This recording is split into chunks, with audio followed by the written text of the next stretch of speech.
severe punishment. Things like racketeering and treason, not just fraud. I'd rather be like Stalin, like a commissar, you know?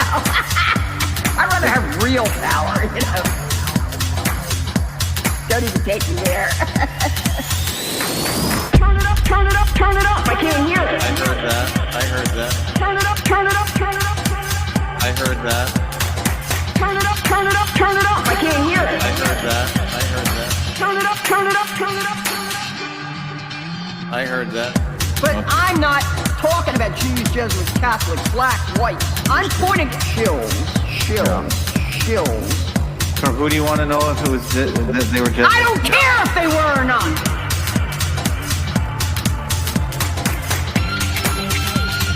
Guys, come over to Fakeologist. If it's good, you're gonna find it on Fakeologist. Turn it up, turn it up, turn it up, turn it up.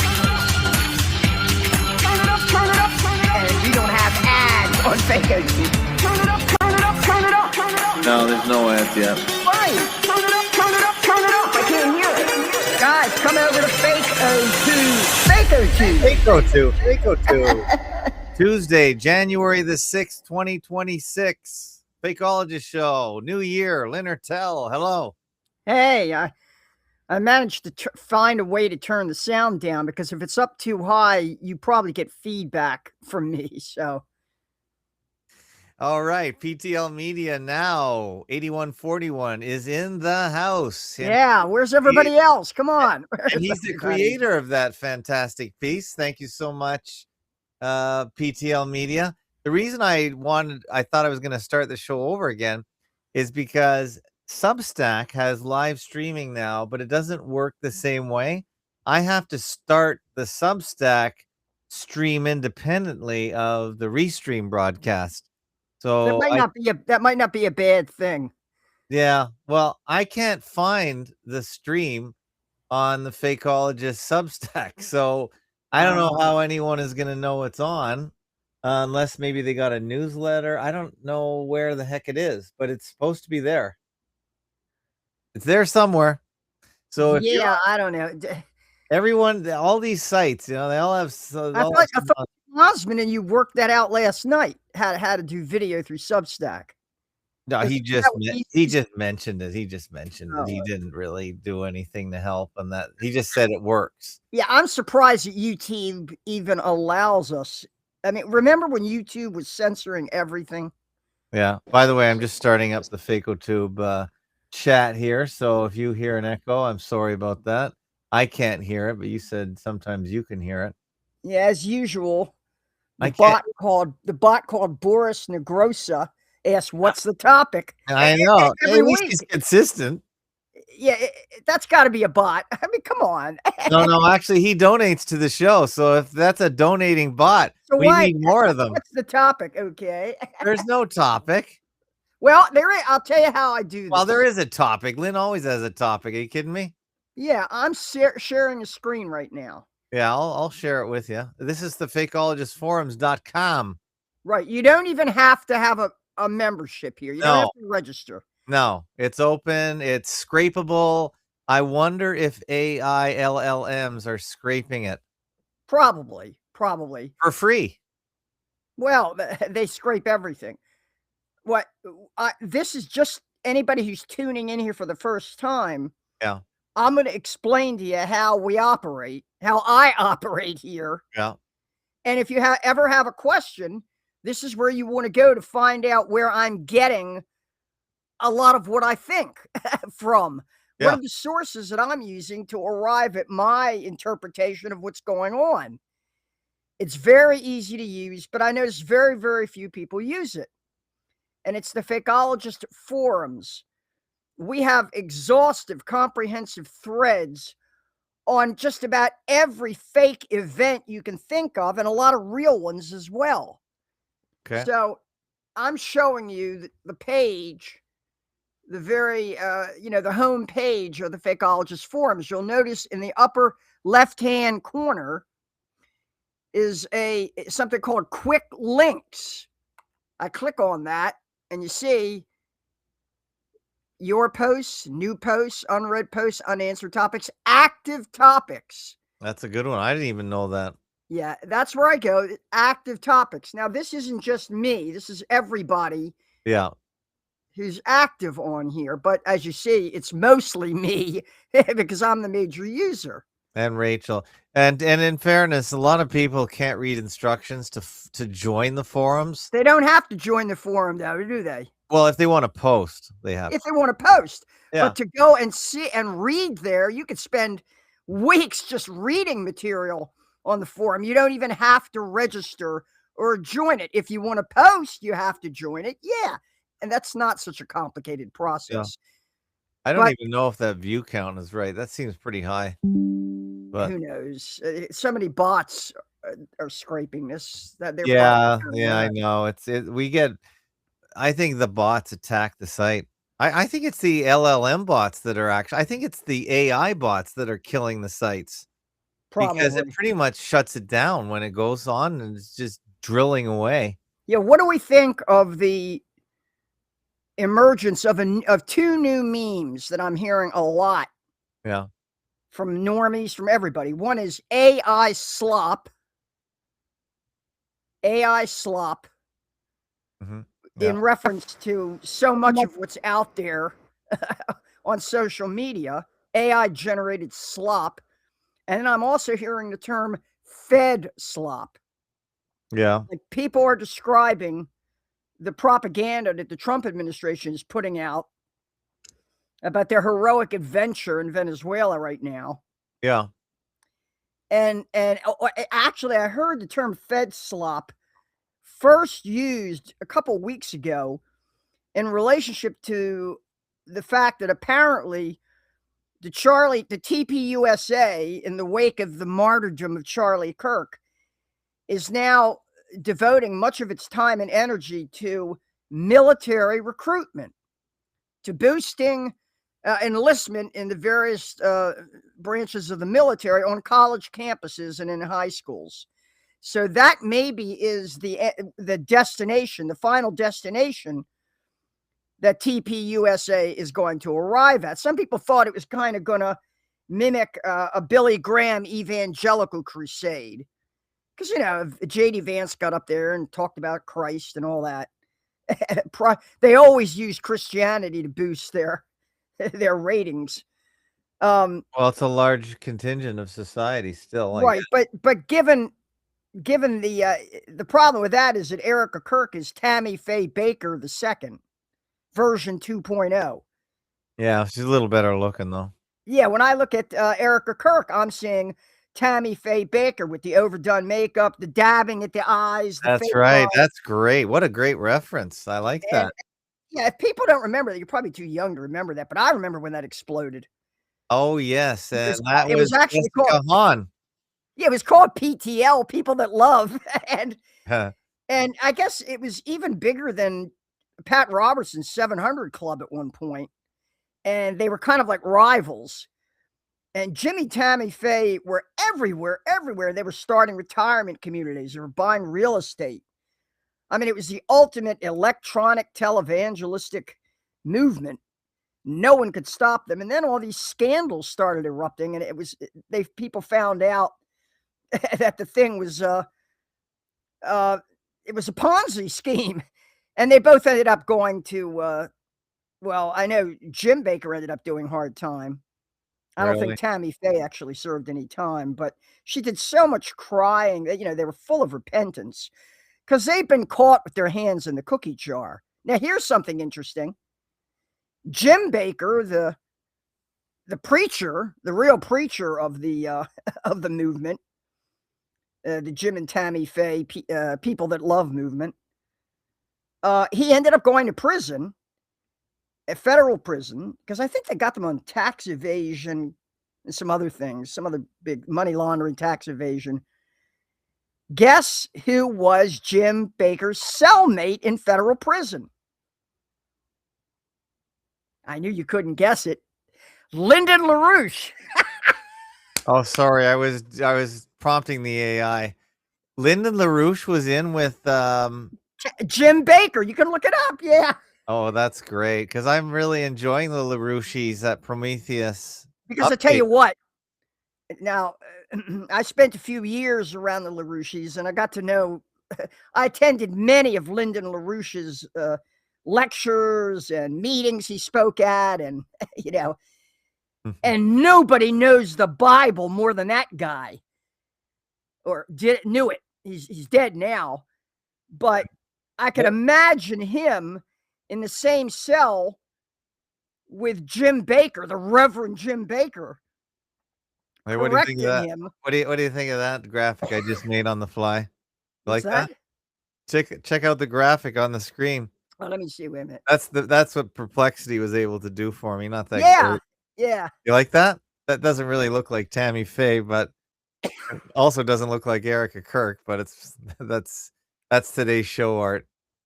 Yeah, if you ever watch one of those old videos, those videos of Tammy Faye dabbing her. The problem was she slathered on the makeup with a trowel. I mean, the eyes were. It was the mascara that just went below. Yeah, mascara. It ran like a river. Yeah, it made it look really kind of, I don't know, kind of cheap. But oh well, she does. She was a cheap looking two-bit. You know what? But Jim Baker, I think when he finally got out of jail, they asked him what was it like sharing a cell with Lyndon LaRouche. And Baker said, that's the only guy on the planet that knows the Bible better than me. Oh, that's great. That's just great. So, I post, the whole Charlie Kirk thing, just running through it real quick. Okay. So I'm still sharing active topics. Let me go to my own profile. Okay. Well, go ahead. And I'll bring up your screen again. I just wanted to put the Tammy Faye on there, but right. Let me go here. I'll share. There we go.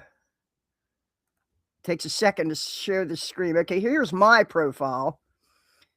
So this is everything that I've been posting about. Very busy, Lynn. We're just going through it. The Trump DOJ most recently has admitted that the major charge they had against Nicolas Maduro, the president of Venezuela, who they've abducted, and he just made his first appearance in court.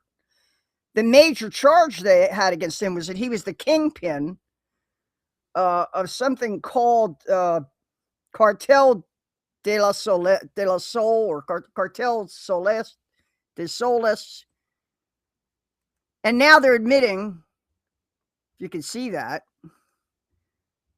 Yeah. Now they're admitting that we were saying it looked like the picture of Saddam. That it was made. Basically, the Maduro cartel is something that the opposition media was using against Maduro in Venezuela. They just made it up. And Rubio and the Justice Department were using it in order to secure this indictment, I guess, from a New York grand jury. And now they have to drop it completely from all the criminal charges. And everybody's going to say that what goes on, that everything in court is fake. That's a whole nother discussion. I have a lot of material on that in my profile. But at this moment, the Department of Justice is admitting, here's the New York Times, Justice Department drops claim that Venezuela's Cartel de los Soles is an actual group. They're denying this thing even exists. So here we go. So are they slowly unraveling their own case?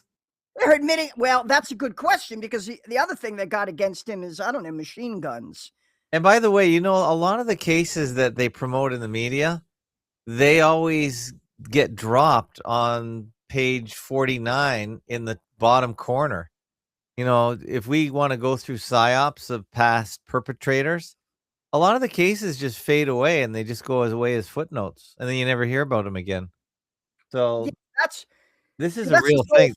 I have a long thread. So that's why I don't think any of them are real, in the sense that they end up being dropped in the media, but nobody hears about them because they get tucked away.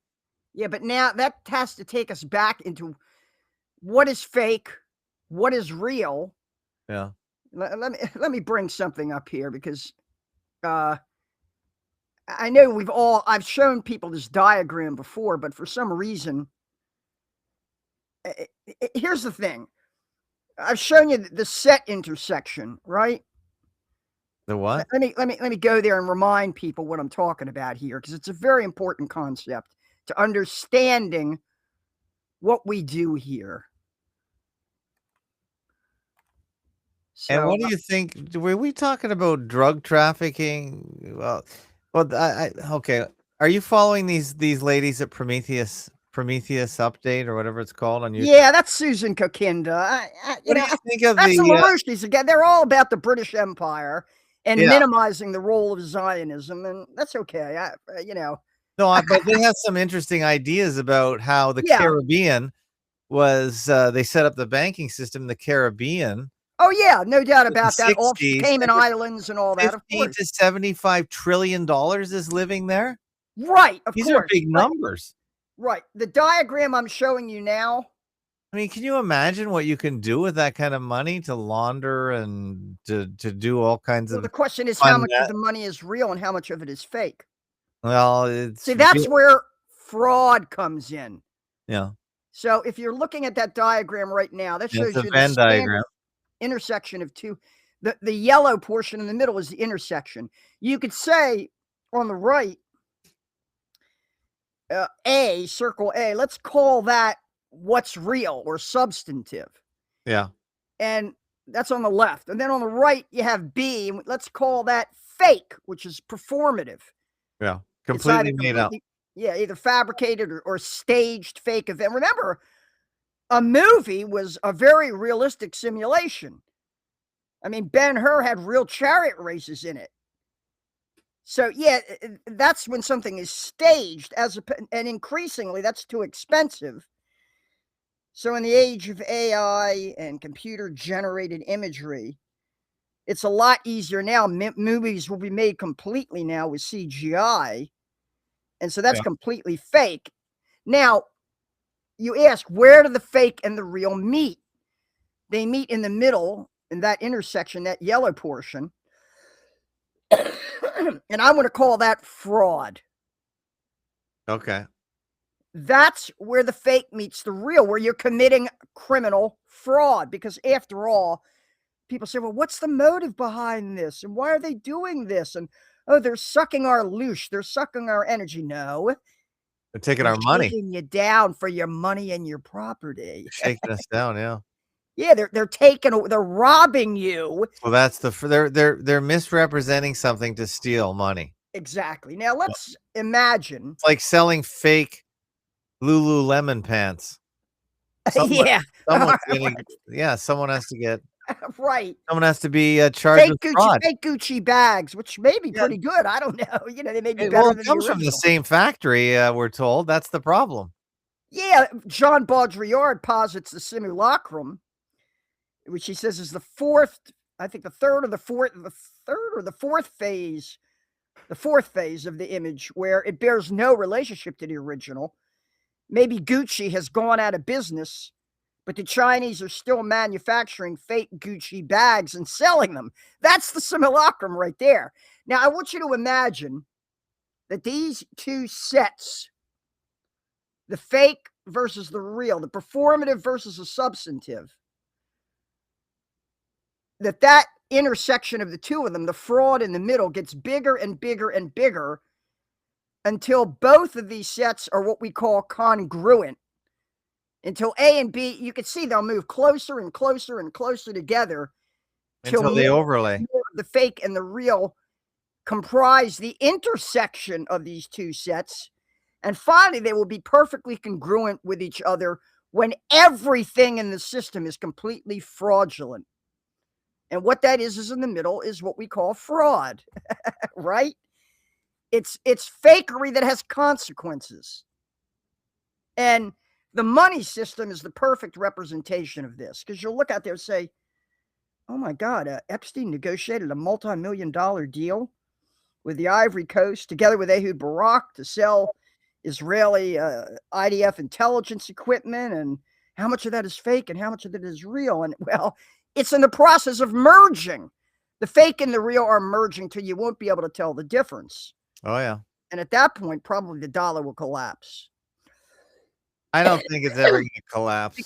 Because hyperinflation is the economic and financial consequence of bad money driving out good, of fake money driving, fake debts which are tied to real things being crowded out and overwhelmed by debt that's tied to nothing. Did you hear the angle about they're not really after the oil in Venezuela? Did you hear that angle? No. Venezuela produces like something like it doesn't produce anywhere near its potential capacity right now. No, I know, but did you hear? So why did they go after Venezuela? It's called something that intersection in the middle. Let's call that the petrodollar, because in 1971, President Richard Nixon, by executive order. Just think about this. Yeah.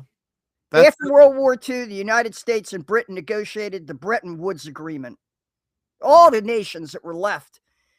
And that basically made the dollar, the gold-backed dollar, the dominant currency in the world. And that lasted from, excuse me, from 1948 right on up until 1971, when Nixon said, we're going off the gold standard. He floated the dollar. And then they created this sort of basket of commodities. Yeah. And so the dollar is backed by this basket, the prices of these commodities. And among those commodities, the most important is energy, which is oil and natural gas. And we proceeded to have this unprecedented gasoline shortage in the United States. Or people so who brought that basket of commodities in? Was it Truman? What's that? I said, you said it started in 1948. What president? No, I'm saying the Bretton Woods system. Oh, Bretton Woods system. Which was the gold-backed dollar, was the system from 1948 until 1971. Yeah. And then when 1971, Nixon, by executive order, you would think it would have taken an act of Congress to remove the dollar from the gold standard, wouldn't you? How can it be constitutional? It said Bretton Woods was not an official basket of commodities. They said that an earlier... No, I'm not saying that. Bretton Woods was the gold standard. Oh, right, okay. Right, floating the dollar. At that point, people said, well, what are we going to do? What are we going to peg the dollar to? We can't peg it to gold anymore. Richard Nixon said, no, we're off the gold, so we're going to float the dollar. They said, well, what will determine the value of the dollar? And he said, well, whatever it can purchase, like a consumer price index kind of. But mainly, at that time, the United States was assured by the Saudis that their oil would always be there. They would help ensure that the rest of the world needed dollars in order to buy and sell oil and natural gas. It was called the Nixon shock. What's that? It was called the Nixon shock on August 15th, 1971. Yeah, and what I find shocking is that he was able to do this incredibly revolutionary, radical, subversive act without any approval from the Congress. Does that make any sense? Taking the dollar off the gold standard, you would have thought you had to go through the United States Congress to do it. And Nixon introduced a 10% tariff. Did you know that? No, I'd forgotten about that. Yeah, he put on a 10. That's a pretty big tariff. Well, he also imposed wage and price controls. Wage and price controls, yeah. It was very communistic. Overnight, Nixon became a communist, and his excuse for that was, well, we're all Keynesians now. We have to use these manipulations. Yeah. And it led to so many things. We had a phony oil shortage. Yeah. That created chaos in 73, and then we had another one in 79 under Carter. But the idea is this. Any currency, the dollar, the euro, the pound sterling, the yuan, any currency is a commodity, just like buggy whips or oil or food or, soybeans. It's a commodity. And the value of that currency is the price of that commodity. And what the United States did, mainly through the U.S. Navy and military dominance, was force the rest of the world to use our dollar, which gradually came to replace the British. Before that, it had been the British pound sterling that ruled the world. After World War II, the British were so much in debt, so bankrupted, and that the dollar just moved right in. You saw that happen in Iran, where initially it was British Petroleum that was fighting to put the Shah in power, and then the U.S. moved in and took over, and Mossadegh tried to nationalize the oil. But the whole thing here is United States military dominance assured the uniqueness and the exclusivity of the dollar worldwide. And so if you're a small country and maybe you don't have any oil of your own, or you don't have enough soybeans or whatever, something really essential, you've got to buy dollars. You've got to exchange your local currency for dollars in order to buy that vital commodity. Right, which will prop it up. And from that, we get and like I say, there was an assurance, the Saudis, and at that time it was the Saudis and the Iranians, because Iran was still under the Shah, and they were the two biggest oil producers. Yeah.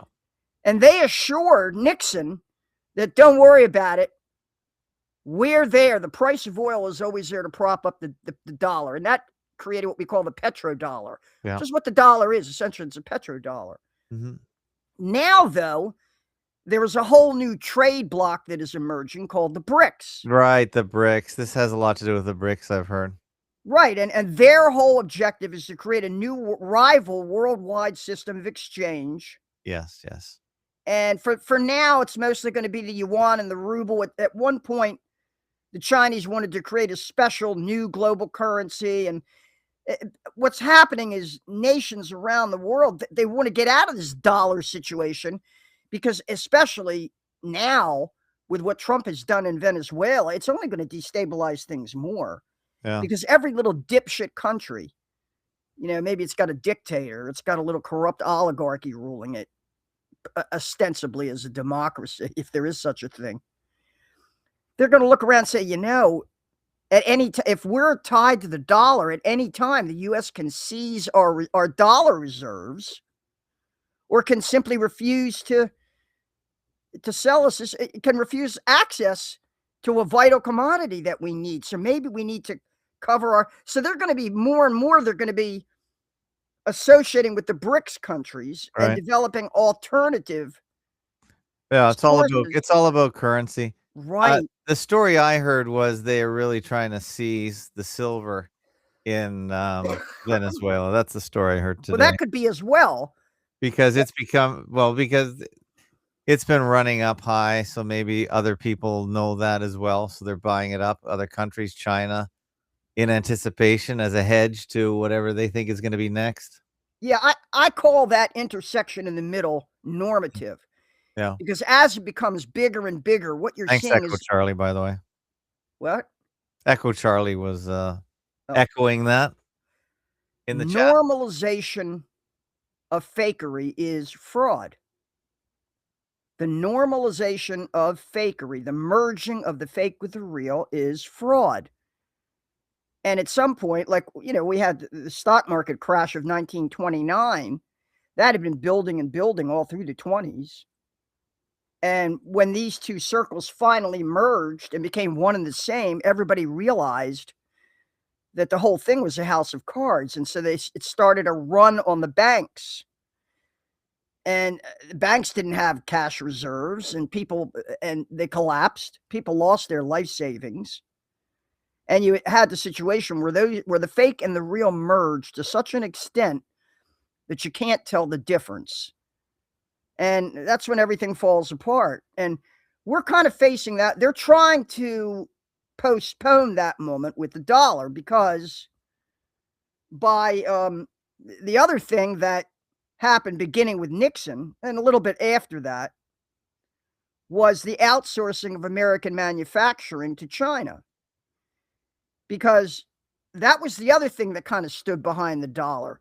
not only are the United States military machine, especially the Navy, U.S. still had the largest and most powerful Navy. It wasn't the British Royal Navy anymore. They went down the tubes in World War II.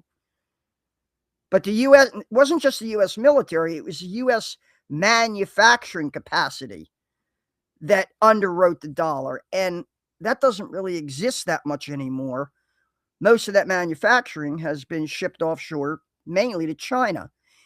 You may not be aware of this, but if I were to ask you, who is Brazil's biggest trading partner? Who is Ecuador's biggest trading partner? You're going to say China. It's not the United States anymore. It's China. Yeah. Barely 20 years ago, maybe 2% of South America's trade was with China. Now it's like 60%. So they don't need the United States. What does anybody need us for anymore? What does anybody need America for anymore? Man, other than the fact that the U.S. military can impose its will and make you use the dollar. And that's all this business. That's mainly what's behind Venezuela. I found the stream on, sorry about that. I found the stream on Substack. Sorry about that. What stream is that? That's okay. So it is. Yeah, running. if you go to the Substack page, it's right on the top. Sorry about that. Right. Fakeologist .substack.com. So what's happening in Venezuela now? It's aggravated by some other features. Namely, it isn't just about Venezuela and the influence of Russia, China, Iran, the BRICS, and also another thing is India. I was surprised to hear that India now buys most of their energy by way of China. And they also see what's happening is they want to get out from under the dollar. They're afraid the dollar is going to collapse. They have growing economies. They need oil. The Russians are net oil exporters. And Venezuela was, I guess, probably the largest producer of this sort of dirty crude, which is not the same as the oil that comes out of the Middle East, which is mostly the sort of sweet light stuff that doesn't require. And the Brent North Sea. Yeah, we have dirty crude in Canada too. Right. And that's important to understand because it's not just a matter of the supply. You also have to have refinery capacity. And what's broken down in Venezuela is when you say their oil production is in the dumper now for 10, it's in 10 years, mostly because the U.S. moved to isolate Venezuela and keep them from selling oil, but also because the infrastructure. They seize the infrastructure. The guy before Chavez. It's in a state of decay because the Venezuelans themselves have not been able to maintain it. So, for example, the Chinese have built a huge refinery in Venezuela just for them. So that's a big part of it. But and there are many consequences from this. For example, Cuba, which had been dependent on the old Soviet Union, was in a really bad situation, blackouts and everything else. And along came Venezuela. When Hugo Chavez came in, he and Castro were great friends, comrades.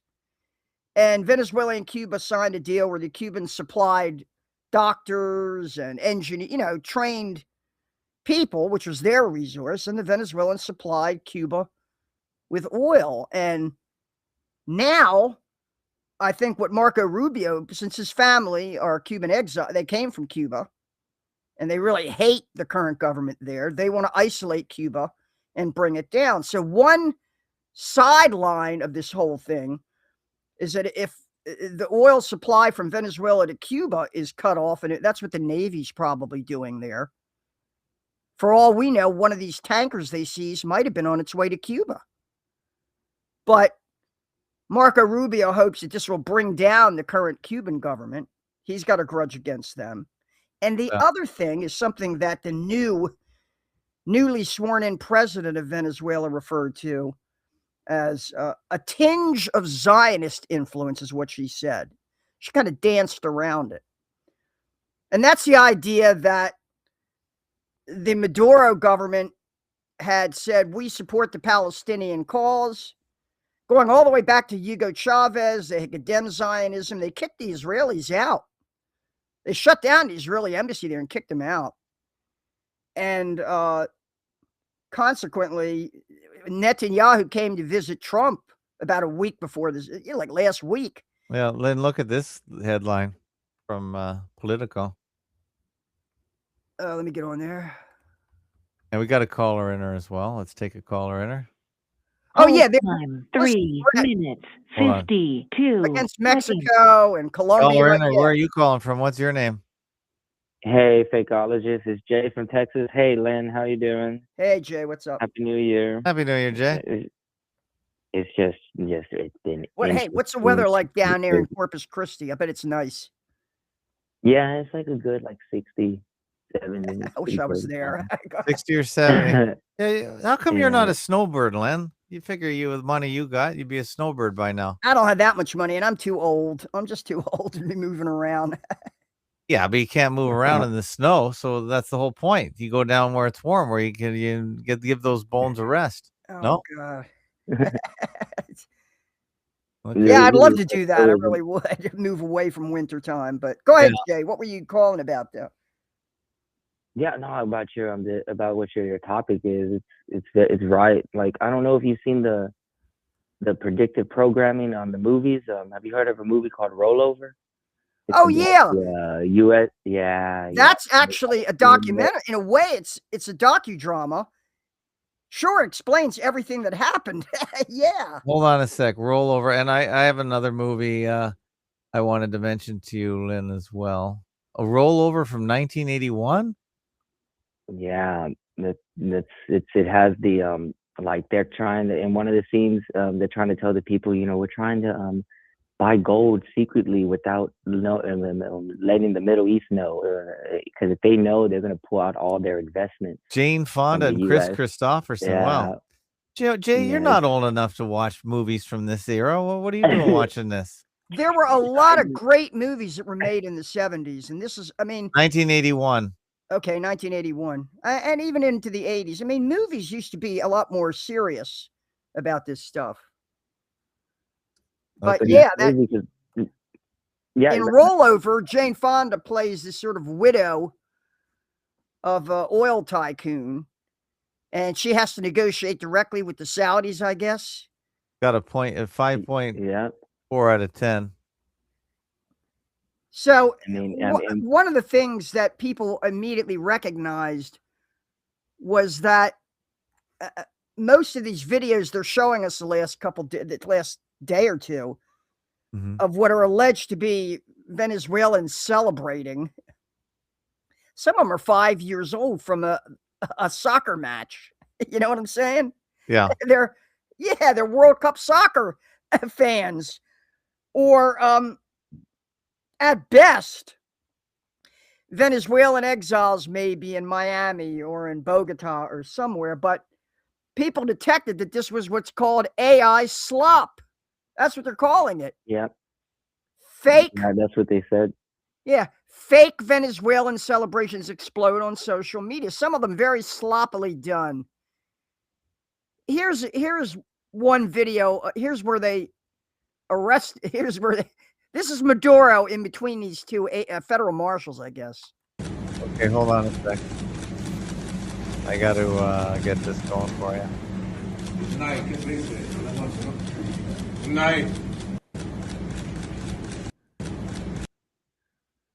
Got it? Yeah, go for it. This is Happy New Year. At least they gave him a nice warm hat. Good night. Good night. Happy New Year. Happy New Year. So that's a DEA they got, huh? Okay. Right. Yeah. It's so surreal. It's surreal. It's At least they didn't throw him in a rabbit hole or a foxhole like Saddam. He looks like Saddam's doppelganger. You know who else is is talking about this. Remember Scott Ritter? Let me see if I Yeah. can find him in here. So, of course, just a caveat on Scott Ritter. Here he is, right here. Well, I think Scott Ritter, of course, I know Fake Nukes Phil is going to remind me. Oh, Scott Ritter, he's a former United Nations weapons inspector. Oh, he was the worst. He's a major propagandist for the nuclear hoax, right? Absolutely.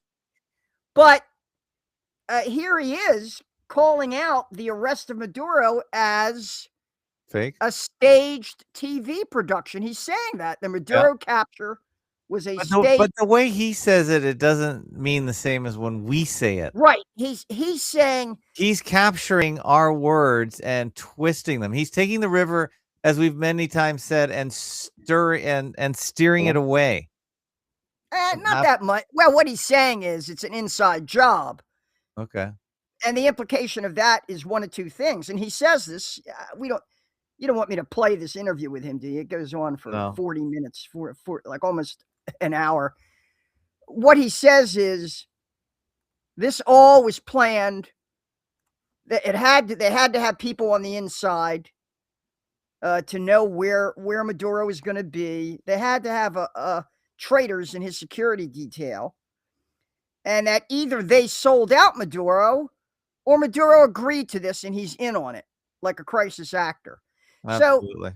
So at least Scott Ritter is admitting that he's saying that the CIA purchased the Venezuelan military, and maybe Maduro is in on this himself. And do we say it's all a big show? Yeah, essentially that's what he says. Yeah, that they're already renegotiating. Because here's the thing: what does it mean now? See, you'd think Americans would figure this out by now. By the way, one thing: if you bring up a picture of Maduro alongside Saddam Hussein, they could be twin brothers. That's what I was trying to say. Okay, you didn't hear me, I guess. Yeah, they do look like. I agree. It has that same, well, who knows? There are probably a million guys that look like that. Put a mustache on them. And... Well, Lynn, did you know it was interesting though? That you said that Scott Ritter said that because there was also like a game, a Call of Duty Black Ops that predicted a mission like that. And then there was another Call of Duty game called Modern Warfare 2 that talks about like Russia attacking us and everything. And it's real interesting because the maker of those, the modern ones, he was just killed in like a car crash. So it's real interesting that he said it was some type of stage act. Somebody found a predictive programming in one of the video games. Yeah, I mean, video games are just like movies as far as that goes. A video game is just, I mean, Tom Clancy worked with what was the name of it? It was always on Alex Jones. He claimed to be a psychiatrist and a CIA psych. I can't remember. He was always on Alex Jones, and he worked with Tom Clancy to create Tom Clancy's patented video games, like I don't know, Clear and Present Danger, or whatever video game. Not particularly Rainbow Six and stuff like that. It's about it's all games about like yeah, Steve. His name was Steve. You know who I'm talking about. He's disappeared now, but he actually. What's that? It's crazy, right? They just disappear after they. Yeah, I wish I could think of his name, Steve. Steve Oshepek or some weird, very Jewish last name. Yeah, he collaborated with Tom Clancy on video games. So yeah, video game is certainly the inspiration for that. And Americans get to experience. Did you listen to Trump talking? Oh, I watched it all. It reminded me of Hillary and Obama. Hillary watching Gaddafi, or Obama watching the capture of Osama bin Laden. Being thrown off the boat. Yeah, right. Yeah, it's the same old script. Yeah. And then they've been playing clips of Trump saying he would never do any of this stuff, word for word. Well, the thing is, it's all performative. Yeah. Even if this really was a genuine arrest of the president, which we don't agree with, of Venezuela, which of course we don't think there was anything authentic about it, but For all we know, they got a stunt double playing the role of this guy, and he himself has been moved to Valhalla or somewhere. But yeah, Valhalla. He's probably in Florida. Yeah, there's so many places. Why would he go so far? Yeah, Although he is, I think he's pretty tall, so who cares? He's not wandering. He's not at the Piggly Wiggly buying groceries. Who cares if he's tall? Right. Come on. You think he was a bus notion driver that they could or just he was fly? royalty? Is this a bus driver or royalty? What do we think of that? Well, Probably he claims to have. He claims to be descended from Sephardic Jews. Right. That's what he says about his family, which is interesting. Did you see the picture of him in the courtroom, Lynn? He's doing the same hand gesture that Trump does.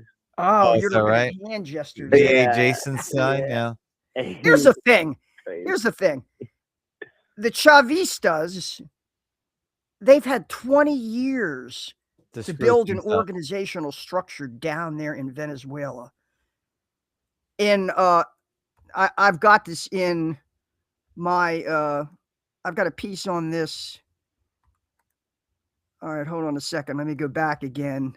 And before we get too far, we only got another 12 minutes. I want to talk about wow, only Nick 12 Shirley. minutes? I can't believe it. Well, I'll give you an extra 5 on that because I wanted to point something out here. I wanted to talk about the Somalia story that blew up.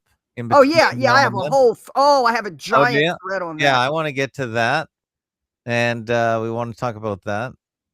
And in 2012, they brought in Agenda 21. No, Venezuela, a lot of things. But here's what's important. Stuff. Yeah. Hugo Chavez was elected in 1999. Mm-hmm. And then the guy before him was the one that seized the oil infrastructure, right? Well, actually, Venezuela had nationalized their oil in 1976. Oh, okay. But which one threw out Chevron and Exxon? That was Hugo Chavez. Oh, he's the one that. Okay, he's right. The one they didn't throw out was Citgo. Okay. Citgo must have cut a separate deal with them. But anyway, this is something. When I look back and I say, well, who are these Chavistas? Are they communists? Not really. They're Bolivarian. They call themselves Bolivarians after Simon Bolivar. But in 2012, Venezuela banned all private gun ownership.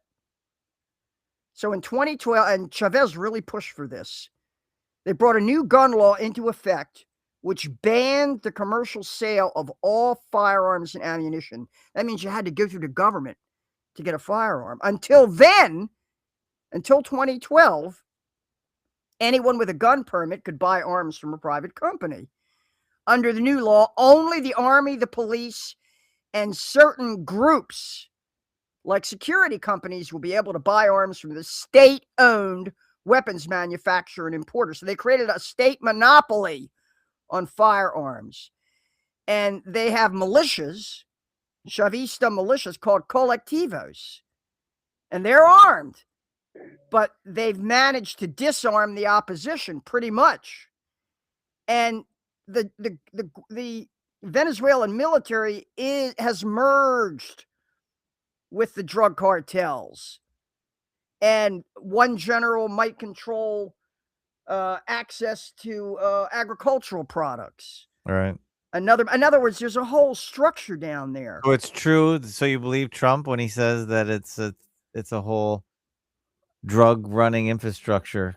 Well, it's not just drugs. I mean, look, Venezuela doesn't really export that much drugs directly to the United States. They might be a transshipment point for drugs from other places, and like Colombia. Yeah, but they're not responsible for the fentanyl.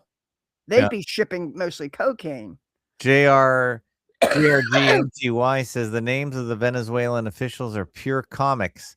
They translate to as Dias Dada Cabello, God-given hair, and Padrino, which equals the Godfather. Well, they have. That's how gangsters always give themselves names like that. Okay.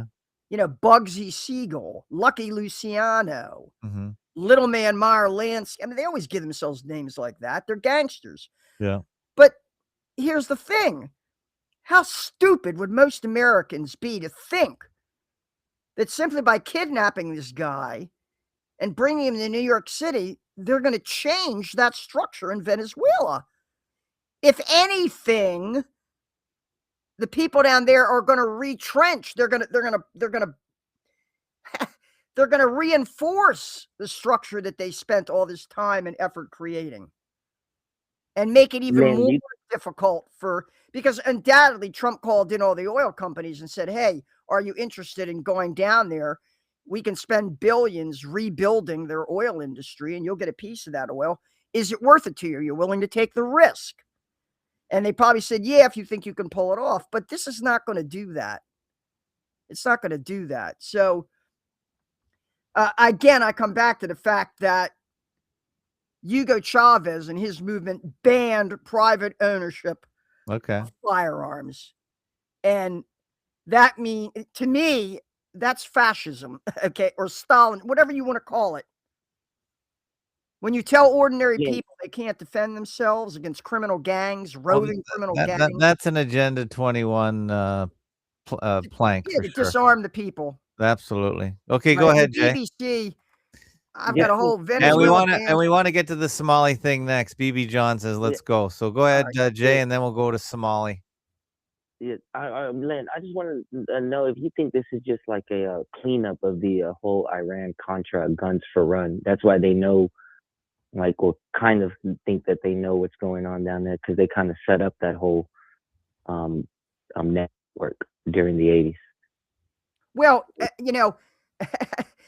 BCCI, Bank of Credit and Commerce International, Bank of Crooks and Criminals International, goes all the way back to the 70s, of course. Yeah, this is an evolving process. But, and like I say, it all begins with Nixon going off the gold standard. That's what motivates all this, to maintain. And now it's a very shaky kind of thing, because it's like you're being shaken down by the neighborhood gangster, but there's a rival gang across town.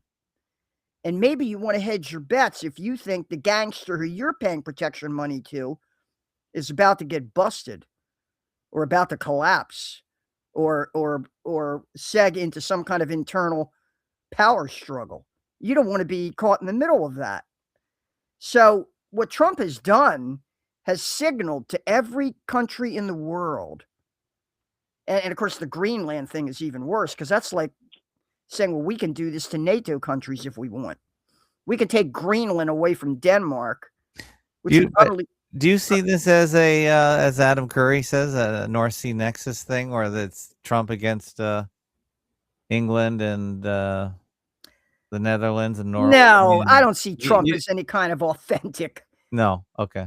Rebel against the British Empire. That's more LaRouche crap. Really. Yeah, no. So you don't buy into the LaRouche stuff. No, they think we walked on the moon. Well, and they want to go to Mars. No, I know that. Okay, so they're wrong on so many things. Well, come on. How can you take anybody seriously who thinks we walked on the moon? That's a litmus test. Well, okay. Well, Garamar does too, of the Rizzoli clan. So there's that.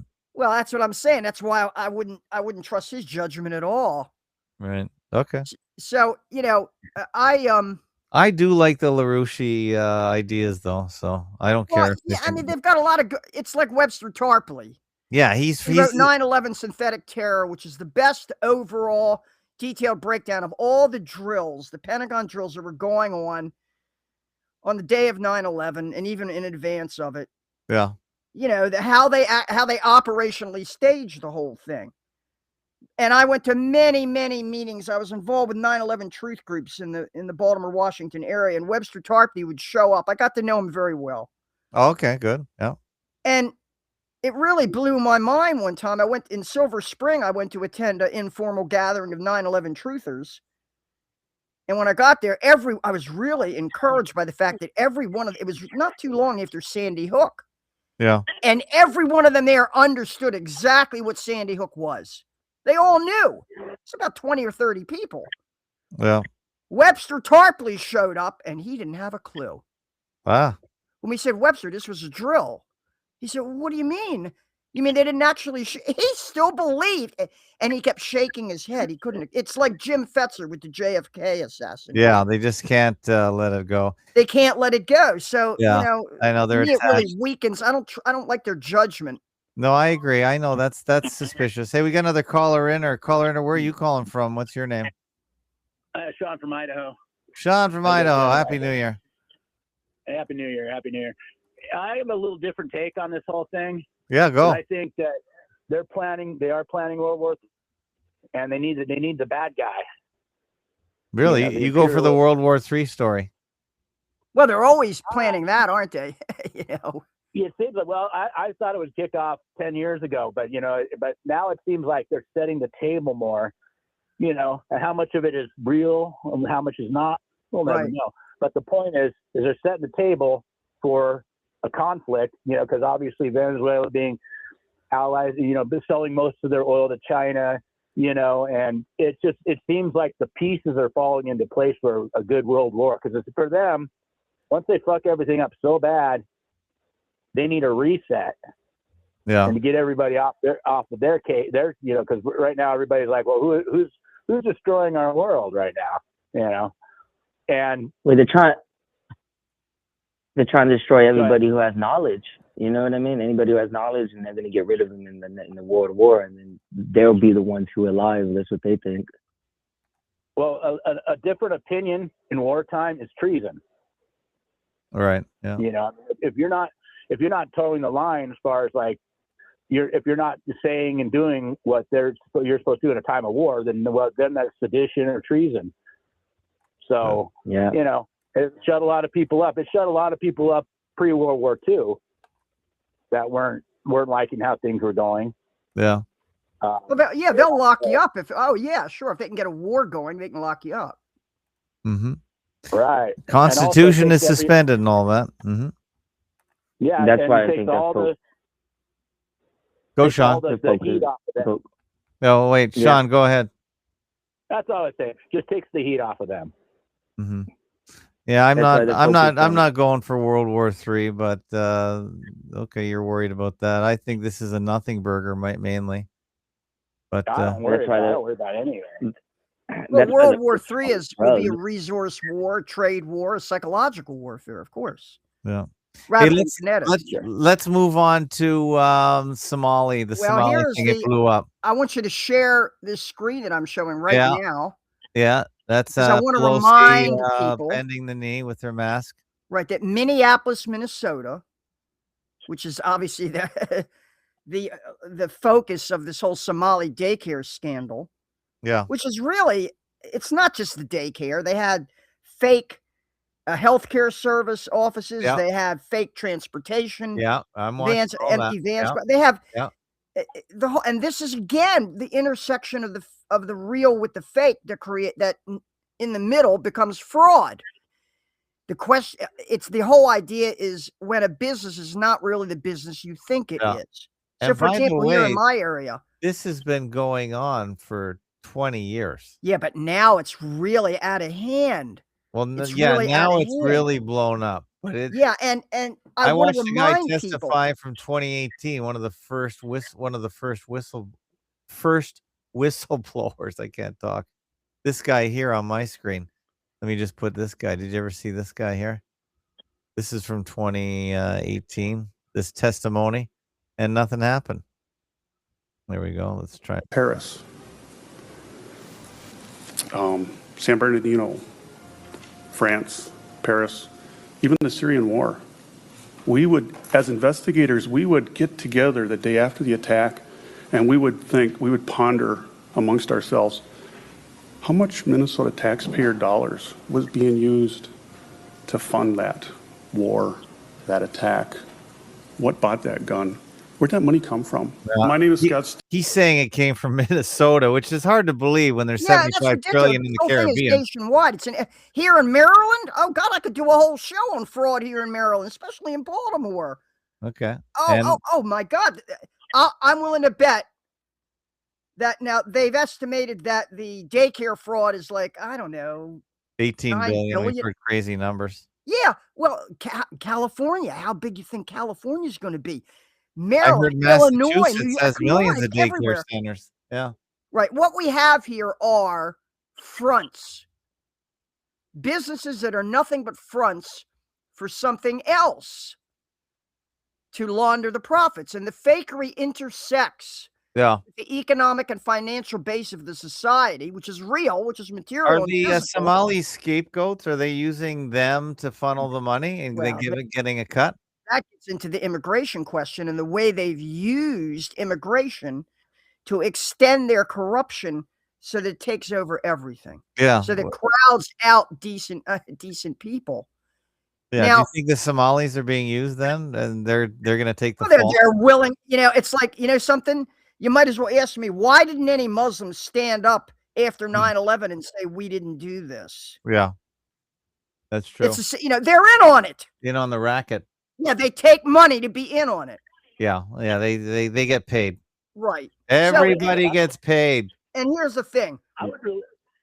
Wait, Sean, what do you think? Everything gets paid? Everyone gets paid? What I really want to know is how, if you're talking about Cubans in Florida, you could say, well, maybe they paddled their way on a shitty little boat to get there because the distance is probably. So it's only 90 miles. Right. Well, that's what I mean. So how the hell do 100,000 Somalians get in in Minneapolis? I mean, they're poor people, at least till they get here and start ripping us off. They're poor people. Yeah, they get over by plane. It's called a plane. Yeah, but how they get let in? They're not citizens. Well, no. Somalia was in. Have you ever seen the movie? Have you ever seen the movie Black Hawk Down by Ridley Scott? Mm-hmm. Yes.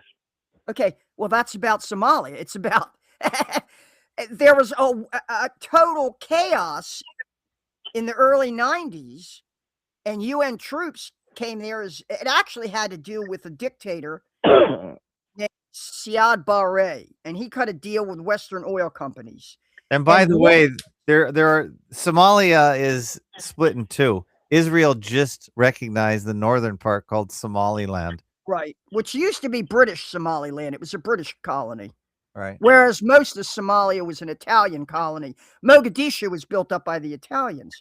But if you ever watch Black Hawk Down, yeah, and one of the scenes is of helicopters with U.S. troops sitting on the edge of the helicopters so that the Somalis would look up and they'd see the bottoms of the feet of these troops, which is, by the way, in the Middle East, one of the worst ways you can insult somebody is show them your bare feet.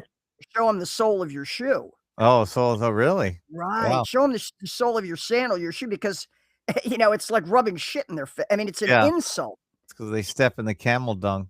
Yeah, and imagine, and of course, there was a warlord named Mohammed Farah Adid, and he wouldn't sign on to the oil deals that Siad Barre wanted. So it created a civil war there.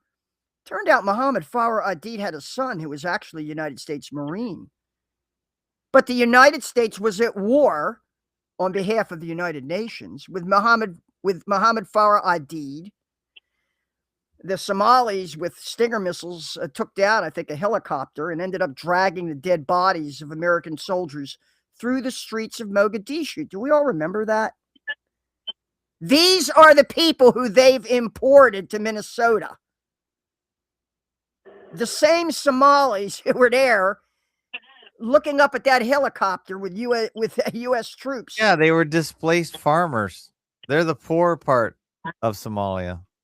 Well, and then there's also been piracy there, because it's right there on the Horn of Africa. It's very strategic, but it doesn't have to be Somalis.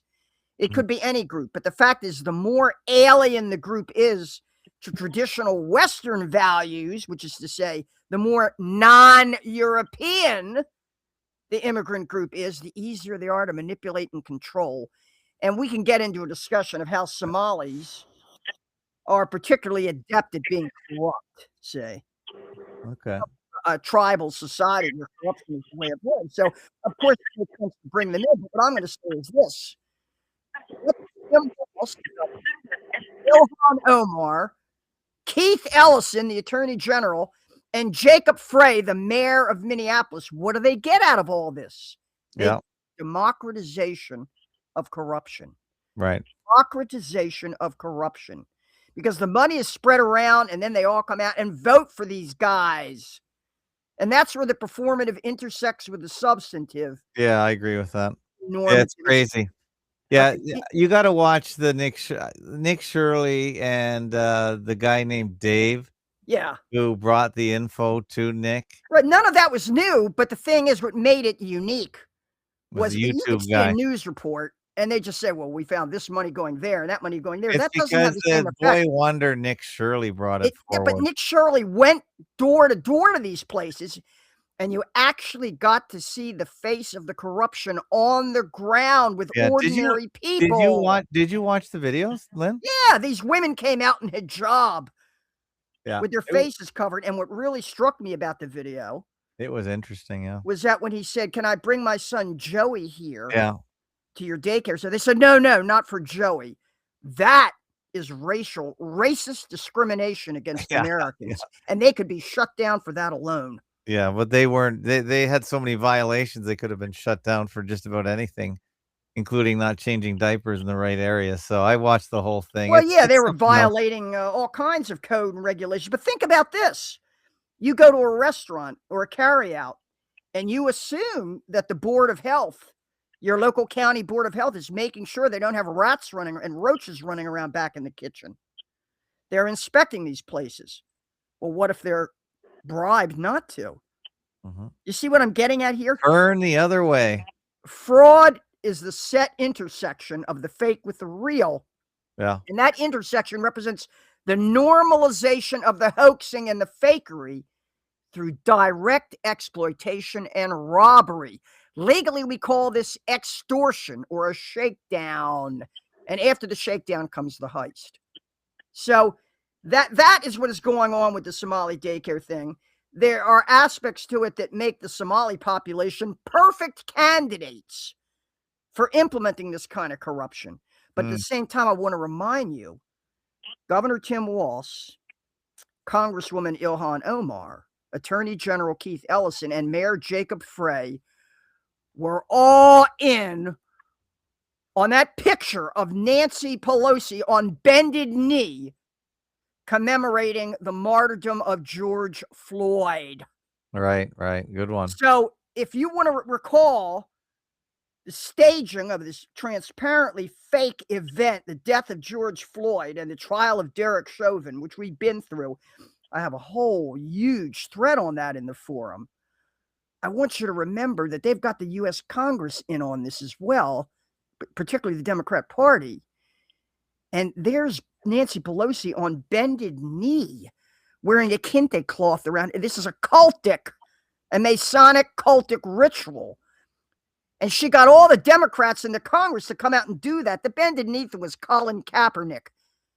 Right. Remember that? Yeah. Taking a knee for, it racially polarized the country. Take the knee. It's no accident. Yeah. That Minneapolis is ground zero for that. And so, boy, I say, if there's anybody we should hang, it should be Tim Walz, Ilhan Omar, Keith Ellison, who, by the way, prosecuted Derek Chauvin, and Jacob Frey, the mayor of Minneapolis, because they've been in on this stuff as far back. Look, in 2020, they staged the George Floyd martyrdom psyop. So what else do you need to know about these? You're surprised they're involved in billions of dollars worth of corruption? Why would you be surprised? You're surprised that Minnesota has a law called the same-day election law. You can show up at a voting booth at a poll on election day in Minnesota, and you can vouch for like 20 other people and register them right there and vote. It's 8 for 1. You're allowed to vouch for 8 people. Oh, is it 8? Okay. Yeah, I heard it was 8, but maybe So they got a limit on how many people you can vouch. Can you imagine anything more corrupt than same-day voting? Crazy. Absolutely crazy. You show up at the polls on election day and register right then and there. Can you imagine anything? That's a recipe but that's the democratization of fraud, which is the normalization of the fake, the merging of the fake with the real. And at a certain point, as I say, the money will become so devalued that it'll be worth. It's your Bitcoin. Okay, let's go. Final questions for Jay and then Sean, and then we got to go. Well, Lynn, did you hear what happened after like all that? Like Trump, he canceled all the child services for America. For the whole, for all of America? No, all of America. Wow. All of America. Those children. Now, I'm sure there are plenty of going to be going somewhere else. But you know something. You know something, Jay. Let me tell you something. When people say daycare, my antenna go up because maybe I'm old-fashioned, but I don't like the idea of any family turning their pre-K toddler 6 weeks over, then. 6 over weeks. to strangers. It's crazy. I've driven by a daycare that says as young as 6 weeks. Hello. Crazy. Yeah, you're outsourcing the job of raising a family to somebody else, raising your children to somebody. Why? You're going to tell me, well, people have to work. They have to work. Well, raising a child is work. It's the best job in the world. Exactly. So it goes all the way back to the fake, women's lib movement, where women, it used to be a single, a husband, a father could make enough to support a family of 2.5 and have a mortgage on a house. It's all forgotten now, but there was a time. You still can. You just can't take vacations and get new cars. So it's possible. It's not practical. The whole thing is, what good is mother? Mm-hmm. And I knew many mothers who dumped it. As soon as they popped them out, they dumped the kid in a pre-K daycare. I mean, really, like you didn't like that. I've always hated the idea because it happened to me in a sense. Okay. My mother was not up to the task. Mm-hmm. She sent both of us to a nursery school at the age of 4. Oh. And the whole day, or that was half a day? I could tell you some real horror stories about this sadist who ran this place. Oh God, this is what. And then because my father's evil stepbrother was willing to pay for it, sent us off to 8 weeks of summer camp at the age of 4. 4? Yeah. Ridiculous. 4, 5, 6, 7. And I realized then she didn't want, how do you want me to put this delicately? She didn't want you. It's bad enough. It's bad enough you're putting your kids in this rotten public school system that teaches them we walked on the moon. But to send your infants and your toddlers into the hands of strangers. And you know what I thought? As Nick Shirley went around from these empty daycare centers, one to the other, and these shame-faced Somali women came out. They didn't have any shame. Their Islamic job, their faces masked. I thought to myself, wow, you know what? That's a great setup for human trafficking. Yeah. You bust them in and you bust them out. They're here and they're here for an hour and they're gone. Yeah. And your cover is you're a daycare center. You got adult daycare centers too. So the very idea of daycare being a major industry, it's crazy. That's perverted. Why don't you just pay women to stay at home? That would be a lot cheaper. Right, okay. Yeah, tell me about it. One more for Sean. Sean, one for the road? Yeah, man. Just the daycare thing reminds me a little bit of the hotels, at least here in California. Well, when I was in California, the hotels, but they said that they were bringing the homeless to. And we were going to them. I was going to them. My sister was going to them, and they were empty. Yeah, there's nobody there. Same here. So it's weird. Same here. At the same time, the homeless people were disappearing in drugs. I know it's a little off topic, but it just reminds me a little bit of that. Don't forget money laundering. It's money laundering. The hospitals were empty too. Yeah. Don't forget that. I went to hospitals. My sister went to hospitals. I bullhorned hospitals. They were empty too. And so were the tents. So were the military tents parked out front of the hospital. Oh, yeah. And the offshore barge that they put up. They were all empty. Where was everybody? But the thing is this fraud has been building and building, but the COVID just unleashed it. Oh, yeah. That was like, a tsunami of fraud. A place where my father used to work, a giant commercial laundry. big tall ceilings, and up against the wall they had these bins, and they would take in linens, tablecloths, and napkins from the restaurants or the racetracks that were full of food. They'd throw these bundles of laundry into these bins. It went all the way up to the ceiling. Yeah. And then they take them out and wash them. And one day I was down there and they had exterminators coming. I saw people coming in with these giant tanks, these steel tanks that they're going to spray.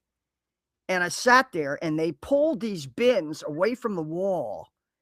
And oh my God, I almost ran out of there. I've never seen so many roaches in my life. It was roaches and rats. Yum, an yum. entire wall covered with giant roaches. And man, they started spraying like crazy to kill a moving wall. And that's what this reminds me of. We pulled the bin with the dirty laundry away from the wall. And oh my God, the roaches are everywhere. They're everywhere. They're running for cover. And when thank you, Jay. Thank you, Sean. Call back anytime, guys. Appreciate you. All right, good night. Bye. Good night. Good night, everybody. Good night. Thanks, Lynn, for calling in and checking in. Lynn at the Fakeologistforums.com. Good stuff. Thank you, caller Sean. Thank you for caller Jay. Good show tonight. Exciting. There's lots to talk about. This was a good one, Lynn. Lots of realism crossing into fakeology.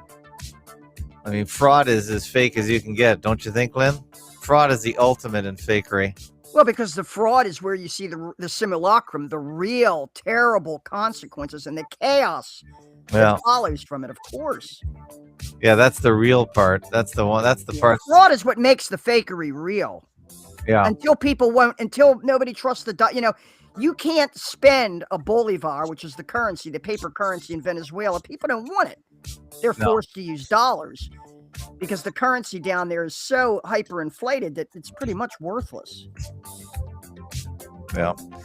All right. Tomorrow we're going to have Fake Nukes Phil, and I guess Jim will probably come by and harass Fake Nukes Phil. I don't even know if they're buddies anymore.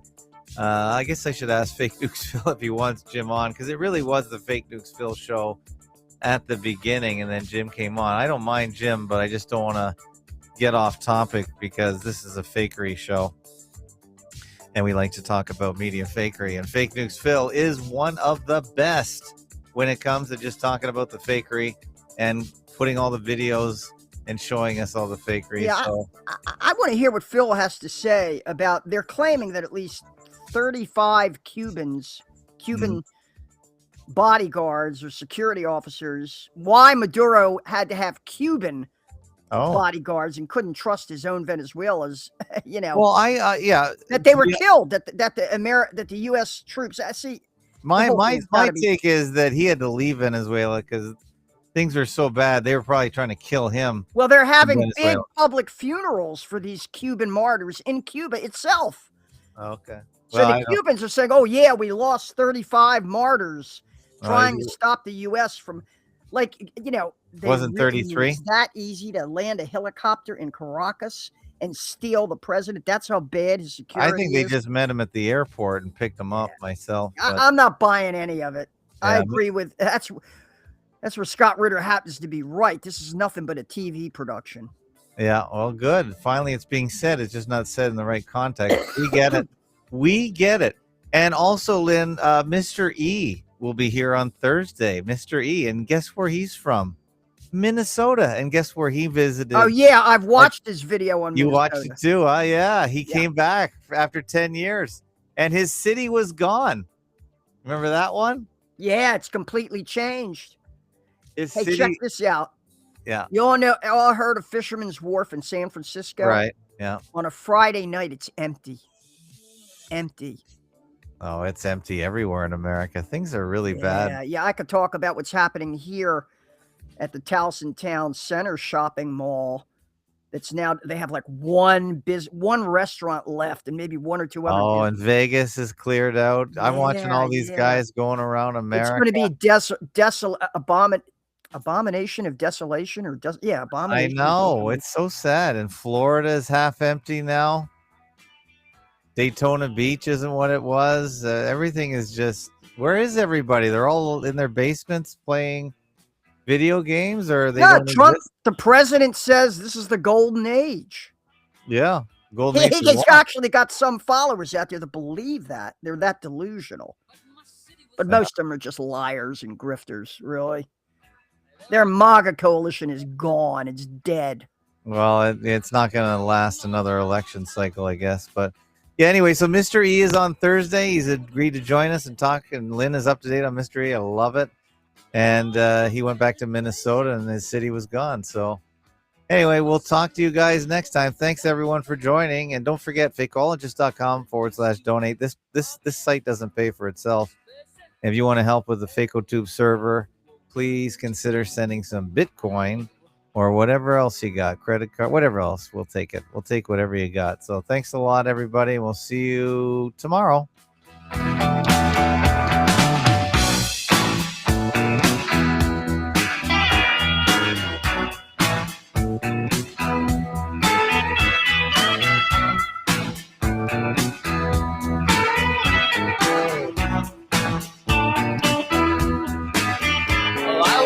To Ohio, but my family was gone. I stood on the back porch, there was nobody home. I was stunned and amazed. My childhood memories sort of swirled past like the wind through the trees. Hey, oh.